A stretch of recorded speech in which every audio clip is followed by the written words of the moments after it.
예, 최근 각종 설화로 논란을 빚고 있는 자유한국당 홍준표 대표에 대한 당락 불만이 고조되고 있는 가운데 오늘은 공개 사퇴 요구까지 나온 상황입니다. 전국상 짚어보겠습니다. 최진봉 성공회대 교수, 배종호 세안대 교수 두 분 모셨습니다. 안녕하십니까? 네, 안녕하세요. 예.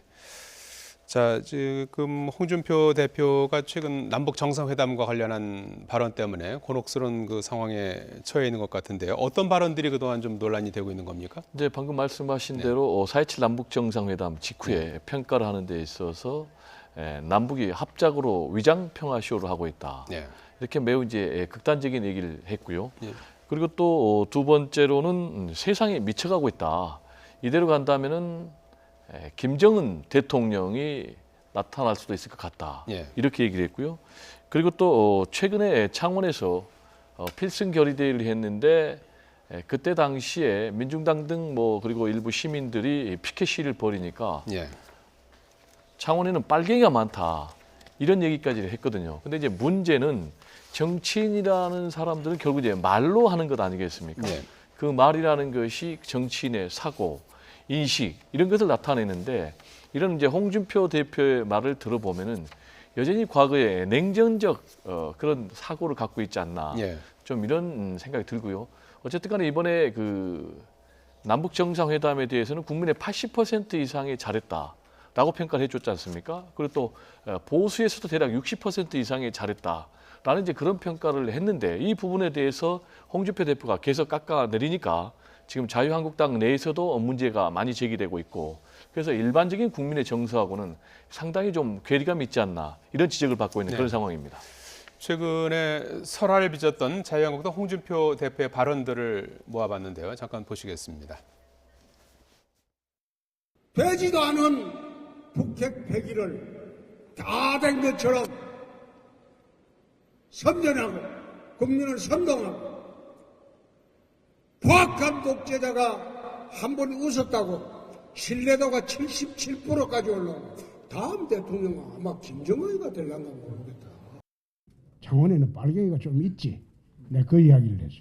그 빨갱이라는 의미는 경상도에서는 반대만 하는 사람을 우리끼리 농담으로 저 빨갱이 같다. 그런 이야기를 합니다. 오늘 이 자리에 와서 받은 느낌은 마치 제가 이티가 된 기분이지만 몇 마디 하고 가겠습니다. 최근 남과 북이 합작을 해서 나를 냉전 대결 세력의 상징인 양 몰아가고 있지만은 자유 대한민국을 지켜야 한다는 그런 열정과 노력은 저와 저희 자유한국당이 변치 않다는 것을 거듭 말씀드리고. 예, 이런 그 논란 속에서 강길부 자유한국당 의원이 오늘 홍준표 대표 사퇴를 요구하는 기자회견을 열기도 했습니다. 잠깐 들어보시겠습니다. 당대표의 품격 없는 말에 공당이 널뛰듯 요동치는 괴벨스 정당으로 전락하고 있습니다. 그 막말이 결국 후보에게 부메랑으로 돌아옵니다.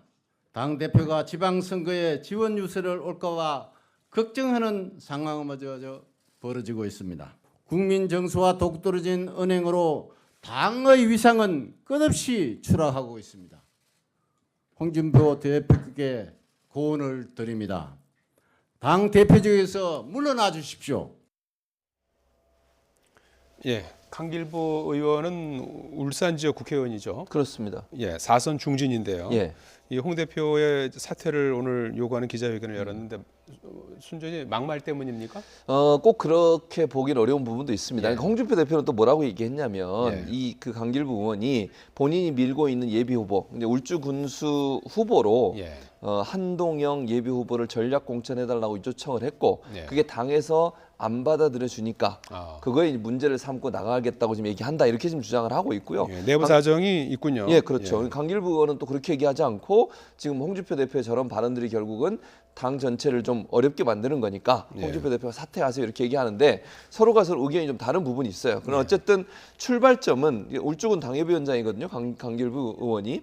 근데 아마 이제 본인이 지지하고 또 전략 공천을 요구했던 사람이 공천이 안 된 부분이 일단 불만도 있는 것 같고요. 예. 그런 요소들이 종합적으로 아마 복합적으로 영향을 미쳐서 저런 반응이 나온 게 아닌가 이런 생각이 듭니다. 예.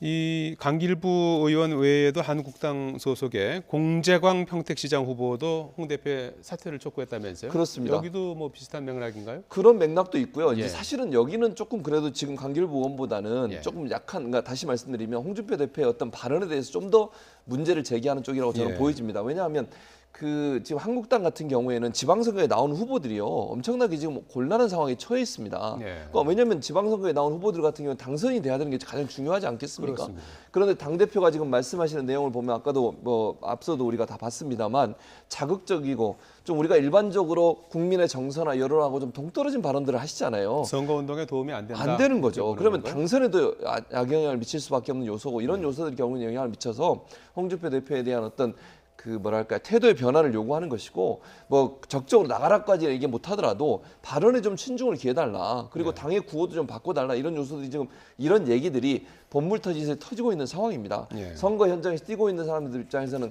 정말 자기들의 가장 중요한 핵심적인 요소이기 때문에 제가 볼 때 홍준표 대표에 대한 이런 어떤 문제 제기는 앞으로도 지속될 가능성이 있다고 생각이 됩니다. 예.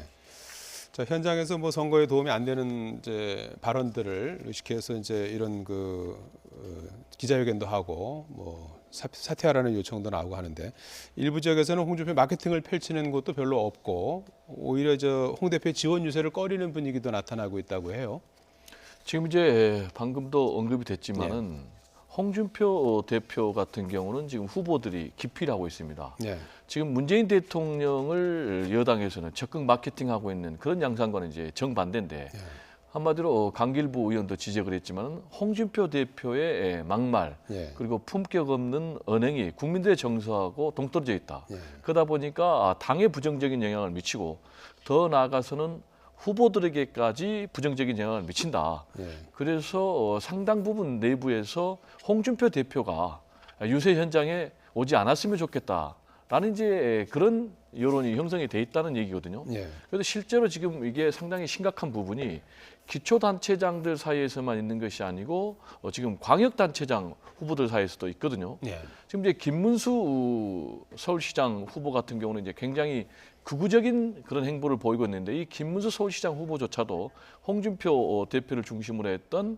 나라를 통째로 넘기겠습니까? 라는 슬로건을 못 쓰겠다. 예. 그래서 새로운 슬로건을 쓰겠다라고 했고 남경필 경기지사 후보 같은 경우도 당에다가 정식으로 슬로건을 좀 바꿔라 이렇게 요구를 했거든요. 예. 그리고 이제 특히 이제 대전시장 후보 같은 경우는 홍준표 대표가 안 왔으면 좋겠다 이런 얘기가 있다라는 말까지 했고 예. 가장 중요한 것이 이제 홍준표 대표가 경남지사를 했지 않습니까? 네. 그래서 경남지사의 필승 카드로 홍준표 대표 입장에서는 김태호 전 지사 카드를 뽑았는데 지금 김태호 지사 같은 경우는 거꾸로 홍준표 지우기라는 그런 선거운동을 하고 있거든요.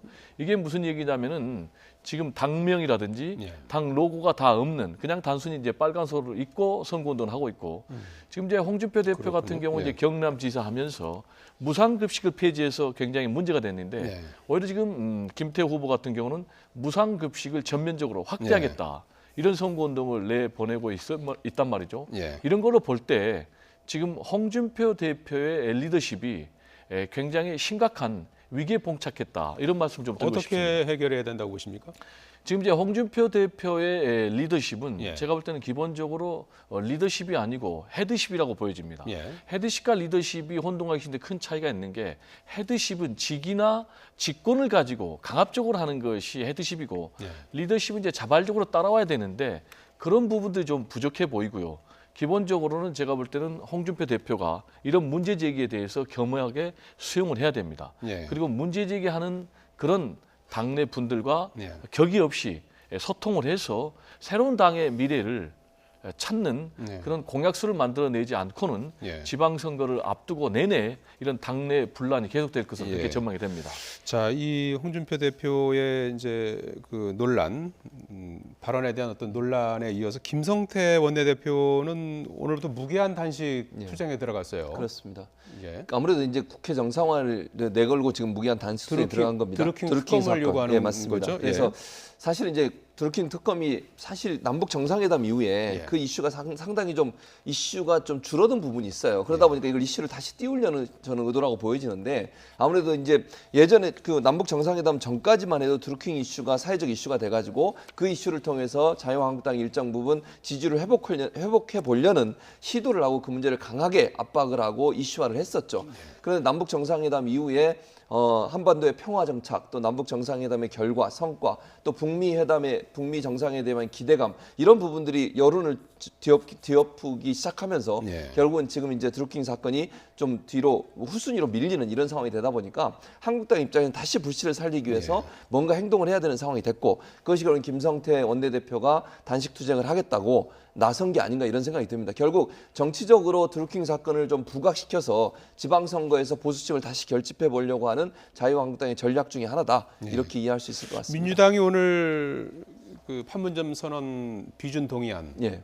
그리고 이제 추경안 또 처리도 해야 되잖아요. 그렇죠. 그래서 이런 부분하고 드루킹 특검 법안하고 연계해서 예. 한번 논의를 해보자 했는데 그렇게 이 생각했죠. 부분을 이제 거절했어요. 거절했습니다. 예. 김성태 원내대표가 거절했죠. 그거는 예. 절대 같이 갈 수 없는 사안이고 접점이 찾아지지 않는 거죠. 그래서 예. 결국 이제 왜냐하면 사실 그 다른 부분 예를 들어서 뭐 추경 예산이라든지 예. 아니면 지금 판문점 선언에 대해서 국회 비준 비준을 동의안. 하게 되면 이 자체가 또 이슈가 될 가능성이 있어요. 예. 그러니까 추경 예산 같은 경우는 젊은층한테는 상당히 그 고무적으로 느껴지는 부분이 있거든요. 그러니까 예. 새로운 일자리를 만들어내는 부분이기 때문에 그럼 이게 또 민주당이나 문재인 정부의 성과로 인식이 될 것이고 또 판문점 선언에 대한 국회 비준이 일어나게 되면 결국 판문점 선언이나 남북 관계 정상화와 또 다른 이슈로 될 가능성이 있기 때문에 자유한국당 입장에서는 이런 것들이 이슈화 되는 것 자체를 부담스러워하는 거예요. 지방선거에서는 본인들이 어떤 유리한 위치에 서야 되는데 드루킹 사건을 전면에 내세워야 되는 그런 상황이고 다른 요소들이 그 드루킹 사건이나 아니면 김경수 의원의 연관성을 잠재우는 이슈로 떠오르는 것 자체에 대한 부담감 때문에 결국은 그걸 받아들일 수 없는 상황이 된다. 그리고 결국 특검이라고 하는 걸 계속 밀어붙이면서 드루킹 사건이 뭔가 대선에도 연관이 있었다고 하는 부분들을 이슈화하려는 그런 시도로 보여집니다. 예. 자, 민주당 얘기를 좀 해봐야 될 것 같은데요. 지방선거를 앞두고 뭐 지금 고공행진이죠. 높은 지지율을 갖고 있는 더불어민주당 공천으로 인한 거센 반발이 잇따르고 있습니다. 영상으로 잠깐 먼저 보시겠습니다. 23년 동안 죽으라고 당이 헌신해 왔어요. 예? 오로지 한 길만 갔어요. 근데 그걸 전략으로 해서 저거 경선 한번 시켜주면 되지 않습니까? 경선. 전략 공천 없애주세요. 이래도 됩니까 이거? 민주당이 이래도 됩니까? 밀실 공천 해도 됩니까?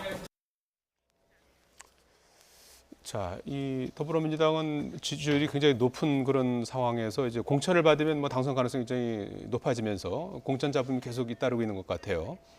지금 이제 공천을 받으면 당선이 될지 안 될지는 예. 두고 봐야 되는데 예.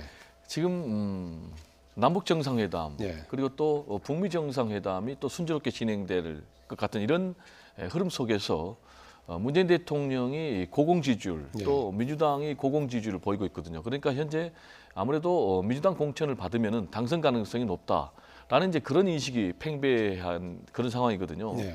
지금 계속해서 민주당에서 공천 잡음이 일고 있는 것은 기초자치단체장 공천 때문에 그렇습니다. 예. 지금 이제 문제 제기하는 예비 후보들은 뭘 가지고 얘기하냐면 이제 밀실 공천이다, 그리고 철새 공천이다라는 얘기인데 그쪽 지역에 살지 않았던 사람을 전략 공천하는 것을 지금 문제 삼고 있거든요. 예. 근데 이제 당에서는 무슨 문제에 대해서 얘기를 하고 있냐면은 지금 이제 서울 같은 경우 중랑하고 중구 두 곳이 문제가 되고 있는데 예. 이곳은 계속해서 지금 민주당이 패배를 해온 그런 곳이기 때문에 예. 전략적으로 전략 공천을 해야 될 필요가 있는 곳이다라고 얘기를 하고 있거든요. 예. 그렇지만 이제 후보자들은 계속해서 이 부분에 대해서 문제 제기를 하고 있는데 기본적으로 이게 문제가 되고 있는 것은 이번에 민주당이 기초단체장 공천과 관련해서 당규를 바꿨습니다. 네. 그 얘기는 무슨 얘기냐면 과거만 해도 전략 공천 없이 경선을 통해서 했는데 예. 그래서 이런 문제가 계속 제기가 되고 있는데 제가 볼 때 이런 문제가 계속해서 잡음이 일어난다면은 결국은 지방선거에도 쌓이고 쌓이면은 좋지 않은 영향을 미칠 수밖에 없기 때문에 당에서도 최대한 이런 잡음이 나오지 않도록 잘 정리할 필요가 있겠다 이런 말씀을 좀 드리고 싶습니다. 예, 서울에서는 이제 중구청장, 중랑구청장 여기가 이제 가장 갈등이 거센 것 같고요. 또 허술한 검증도 문제가 되고 있는 것 같아요. 그렇습니다. 경기도 화성에서는 폭력 전과 있는 사람이 후보가 되기도 하고, 뭐 뺑소니 운전자가 이제 공천되기도 하고 이런 부분들도 좀 상당히 논란이 있는 것 같아요. 논란이 있습니다. 예. 사실은 이 부분은 민주당이 조금 더 검토를 다시 해야 된다고 저는 개인적으로 생각을 합니다. 예. 어쨌든 전과자가 뭐 이런 그 공천이 돼가지고 나오는 것 자체는 사실은 국민적인 어떤 눈높이를 맞지 않는 것이죠. 예. 지금 뭐 말씀하신 것처럼 폭력 전과 같은 경우 술병을 가지고 상대방을 내리쳐가지고 상해를 입힌 그런 폭력 전과가 있고 또 전남 한평이나 아니면 여수 같은 경우는 광역으로 나온 사람들이 뺑소니 전력이 있는 것을 알려지고 있는데 예. 이런 부분들을 알고 있었으면서 공천을 했다고 하면 공천 과정에 문제는 없는가 하는 부분들을 들여다볼 필요는 있어요. 물론 이런 그 예를 들어서 광역 여수시나 한평 이런 데 광역 예. 의원들의 공천까지 중앙당에서 다 관리했을 거라고 보지 않습니다. 지역 예. 당협위원회에서 했겠죠. 그런 부분이 있다고 하더라도 어쨌든 중앙당 차원에서 이런 뭐 전력에 문제가 있고 어떤 뭐 전과가 있는 사람들이 후보로 나오는 것 자체에 대해서는 조금 더 관심을 갖고 들여다볼 필요는 있다. 그리고 이런 문제가 계속 발생을 한다고 하면 공천위원회 입장에서 정말 공천이 제대로 됐는지를 한번 검증해 볼 필요도 있다. 이런 생각은 들고요. 예. 전과자들이 자꾸 나와서 뭐 이렇게 중직을 하거나 아니면 예. 공직을 하려고 하는 것 자체가 사실은 우리가 막아야 되는 부분이고 그런 부분들을 검증이 잘 되도록 하기 위해서 공천위원회가 있는 거 아니겠습니까? 예. 그런 부분에 대해서는 조금 더 정밀한 검증이 필요하다 이런 생각이 듭니다. 전과자 같은 경우에는 미처 파악을 못한 겁니까? 아니면 전과자 부분은 뭐 공천에서 이렇게 크게 결격 사유가 안 되는 건가요? 그러니까 이게 화성시장 같은 경우에는 공천관리위원 중에 한 분이 뭐 이렇게 인터뷰를 한 내용이 있어요. 그 예. 내용을 보면 알고 있었다고 얘기를 하거든요. 예. 알고 있었음에도 불구하고 이걸 문제 삼지 않았다면 그것 좀 문제가 있는 거죠. 그러니까 화성시의 공천을 담당하는 분들이 어떤 기준으로 이분을 다시 공천했는지 모르겠지만 예. 이런 상황으로 한다고 하면 사실 국민들 입장에서 국민들이 볼 때는 민주당이 너무 자만심에 도취되어 있는 거 아니냐 이런 비판을 받을 수 있기 때문에 예. 제가 볼 때는 이런 부분들은 좀 꼼꼼하게 볼 필요가 있다 이런 생각이 듭니다. 은수미 성남시장 후보 같은 경우에는 어떻게 봐야 되는 거예요? 일단은 뭐 후보직을 자격을 유지할 방침이라고 하거든요. 그래서, 지금 말씀하신 대로 민주당에서 내일 예. 확정을 지을 것으로 지금 전해지고 있거든요. 예. 지금 이제 은수미 성남시장 후보자 같은 경우는 공천을 했는데 예. 지금 문제가 되고 있는 것이 운전사로 자원봉사 활동을 한 분이 조직폭력배가 운영하는 회사에서 일부 비용을 지불했다. 이런 게 지금 문제가 되고 있거든요. 예. 근데 이제 당에서는 경기도당 그리고 중앙당에서 현지 조사를 가서 다 해봤더니 공천을 취소할 만큼의 그런 결정적인 하자는 없다. 그래서 기존의 방침을 계속 유지해서 내일 공천하겠다 이런 입장이거든요. 예. 그렇지만 이 문제는 이미 법정 싸움으로 비화가 됐습니다. 그게 무슨 얘기냐면은 상대당 한국당 후보가 은수미 지금 후보를 고발을 했거든요. 예. 그래서 제가 볼 때는 앞으로 이 부분이 법정에서 판가름이 나지 않을까 이렇게 생각이 듭니다. 예, 은 후보가 출마를 강행한다면 지방선거에는 뭐 어떤 영향 미칠까요? 이제 뭐 안 좋은 영향을 미칠 가능성이 있습니다. 근데 예. 이제 은수미 의원이 그럼 이걸 알았느냐 하는 부분이 이제 논란이 될 수 있거든요. 예. 물론 몰랐다 하더라도 그런 지원을 받은 것 자체가 뭐 논란이 될 수는 있지만 예. 은수미 의원이 그냥 뭐 지금 본인이 해명하기로는 자원봉사자라고 그래서 자원봉사자의 봉사를 받은 것뿐이지 본인이 뭐 조직폭력배 출신의 기업 운영한 사람이 돈을 대고 그 사람이 월급을 준지 그건 몰랐다고 지금 얘기를 하고 있는 상황이거든요. 예. 그렇기 때문에 은수미 의원을 몰랐다고 하면 좀 억울한 부분이 있을 수도 있고요. 또 하나는 이 운전기사가 매일 와서 봉사를 한 건 아니에요. 예. 그러니까 다른 차도 운행하고 있다가 필요할 때 와서 했기 때문에 그 지원을 받은 횟수가 그렇게 많지 않다고 은수미 의원이 지금 얘기를 하고 있는 겁니다. 예. 그래서 이 부분은 이제 당 차원에서 조금 더 정밀하게 볼 필요는 있어요. 정말 왜냐하면 만약에 은수미 전 의원이 주장하는 것처럼 본인은 정말 모르고 자원봉사인 줄 알고 봉사를 받았다고 하면 이렇게 해서 본인이 어떤 자격을 박탈당하는 것 자체가 뭐 부당하다고 느낄 수 있지 않겠습니까? 네. 뭐 그걸 알고서 그랬다면 문제가 될 수 있지만 그래서 아까 말씀하신 것처럼 이거 법정에 가서 일단 조사를 받고 있는 상황이니까 이 결과가 어떻게 나오느냐를 좀 봐야 될 것 같고요. 그런 차원에서 중앙당 입장에서는 조금 신중하게 이 문제를 보고 있는 것이 아닌가 이런 생각이 듭니다. 예.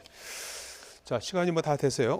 문재인 대통령 오늘 헌법기관장들 초청해서 오찬을 함께 했는데요. 그 북한으로서도 이번에 큰 위험 부담을 안고 있으면서도 자신의 것을 내려놓고 있다. 이런 기회를 놓치지 말아야 된다. 뭐 이런 언급을 했어요. 그렇습니다. 오늘 이제 헌법기관장 5부 요인들을 초청을 했는데 지금 이제 김명수 대법원장 같은 경우는 해외 출장 때문에 불참을 했는데요. 이게 세 번째 자리인데 예. 이런 자리가 굉장히 중요하다고 생각을 합니다. 그게 무슨 얘기냐면은 앞으로 남북 정상회담을 계속해서 성공적으로 이어가기 위해서는 결국 이제 국내 여론을 결집해야 되지 않겠습니까? 예. 그러기 위해서는 이제 오부 요인들부터 먼저 의견이 결집을 해야 되고 오늘 이제 그런 측면에서는 문재인 대통령이 북한의 김정은 위원장을 만나보니까 상당히 진정성이 느껴지더라라고 얘기를 했고 오부 요인들도 대체로 자신들도 텔레비전 생중계를 통해서 봤지만은 진정성이 좀 느껴지더라. 그리고 이제 특히 정세균 의장 같은 경우는 이전에 남북 정상회담이 실패로 끝났던 것은 결국은 한국이나 미국의 대통령들이 임기 후반기에 이루어졌지만은 지금은 미국도 그러고 우리 문재인 대통령 그러고 임기 초반이기 때문에 굉장히 성공 가능성이 높다 이렇게 얘기를 했는데요. 제가 볼 땐 문재인 대통령 입장에서 중요한 것은 이제 야당까지 포용해서 국내 여론을 하나로 결집하는 것이 굉장히 중요합니다. 그리고 또 네. 야당도 반대만 할 것이 아니고 인정할 것은 인정하고 또 협력할 것은 협력하는 그래서 좀 초당적인 자세로 힘을 기울여 가지고 정말 한반도에 북한의 비핵화 문제를 해결해서 전쟁을 종지부 찍고 예. 그리고 남북이 새로운 경제 공동체, 민족 공동체로 나가는 그런 좀 전기를 마련해야 된다 이런 생각이 듭니다. 예. 자, 지난해 박근혜 전 대통령 탄핵으로 치러진 조기 대선이었죠. 5월 그렇죠. 9일에 선거가 치러졌고 이제 자정쯤에서 이제 그 최종 결론이 나왔고 이제 10일부터 이제 취임을 하지 않았습니까? 그래서 이제 10일이 이제 1주년이 다가오고 있지 않습니까? 네, 이번에 그렇습니다. 취임 1주년을 맞아서 뭐 별도의 행사는 없을 거라고 해요. 예, 별도 행사는 없고요. 그동안 여러 가지 실적들이 있지 않습니까? 이걸 전시하는 행사만 하는 것으로 돼 있고요. 기자회견도 하지 않는 것으로 돼 있습니다. 아마 이제 문재인 대통령이 지금 바쁘잖아요. 한미 정상회담 뭐 북한과 미국의 미국, 정상회담을 앞두고 있는 상황이고 우리가 또 남한과 북한이 회담한 내용에 대한 이행도 해야 되고 이런 상황에서 준비하는 과정이 더 중요하기 때문에 예. 뭐 잔치집처럼 이렇게 뭔가 성대하게 하면 그 자체가 사실은 여러 가지 부담될 수 있는 부분이 있다고 저는 생각을 하고 예. 그런 차원에서 문재인 대통령은 북미 정상회담을 잘 준비하고 차질 없이 진행되도록 하기 위해서 모든 노력 또는 모든 힘을 결집하게 한 방법으로 1주년이라고 특별히 무슨 행사를 하지 않는 것으로 알려지고 있고요. 예. 다만 이제 기념품 만들고 그다음에 일반 국민들이 와서 1년 동안 문재인 정부가 했던 여러 가지 일들을 볼 수 있는 전시회는 청와대 인근에서 하는 것으로 이렇게 알려지고 있습니다. 예. 자, 이제 뭐 기자회견도 이제 없을 예정인데요. 지난 1년을 좀 간단히 평가한다면 어떻게 말씀하시겠습니까? 문재인 대통령 제가 볼 때는 질풍노도처럼 예. 새로운 한반도 역사를 만들기 위해서 달려왔다고 그렇게 얘기를 하고 싶고요. 예. 대표적인 것이 적폐청산 그리고 남북 한반도의 평화 시대 구축 이 두 가지 아니겠습니까? 이 두 가지 점에서는 제가 볼 때 높은 점수를 내려주고 싶고요. 만약에 이 북한의 핵 문제가 해결이 되고 지금 종전 협정을 넘어서 이제 평화 체제로 간다면은 제가 볼 때 이게 세계사적인 대변환이 올 거고요. 예. 그래서 지금 이미 국민들도 고공 지지율을 보내줄 정도로 큰 네. 지지를 하고 있는데 네. 제가 볼 때는 북미 정상회담도 지금 순조로운 그런 결과가 예상이 돼서 만약에 북미 정상회담이 순조로운 결과가 나오고 그에 따라서 남북 경제 협력 그리고 군축 문제라든지 이런 종전의 구체적인 문제가 이행이 된다면은 앞으로도 상당 부분 고공 지지율 탄력을 받지 않을까 이렇게 전망이 됩니다. 예. 최 교수님은 좀 과제를 좀 한번 좀 짚어주시겠습니까? 아무래도 이제 그 북미 정상회담이 끝나고 나면 예. 비핵화가 이제 가장 중요한 이슈로 떠오르지 않겠습니까? 예. 그러면 국제사회의 동의를 얻어가면서 비핵화를 완전하게 이루는 일이 가장 중요하다고 저는 생각을 하고요. 예. 또 하나는 이제 비핵화와 함께 우리가 해야 될 게 평화 체제의 구축입니다. 결국 종전 협정서에 사인하고 한반도에 영구적인 평화가 올 수 있도록 하는 일에 문재인 대통령이 더 예. 이제 힘을 모으실 걸로 생각이 예. 되고요. 또 하나는 이제 앞으로 산적해 있는 건 사실 우리 경제 문제거든요. 예. 그래서 이런 이제 한반도의 평화 문제가 어느 정도 정착이 되면 경제 문제를 살리기 위해서 대통령께서 조금 더 힘을 내실 걸로 생각이 되고 그 부분을 이제 대통령이 좀 하셔야 되고 또 하나 마지막으로 하나 더 말씀드리면 이제 야당을 어떻게 잘 설득해서 예. 국정 파트너로서 야당이 함께 대한민국의 발전을 해서 협력할 수 있는 그런 모멘텀이나 아니면 분위기를 만드는 것도 대통령이 하셔야 할 일이라 이렇게 생각이 됩니다. 예, 지금까지 최진봉 성공회대 교수 배정호 세안대 교수였습니다. 두 분 고맙습니다. 네, 감사합니다.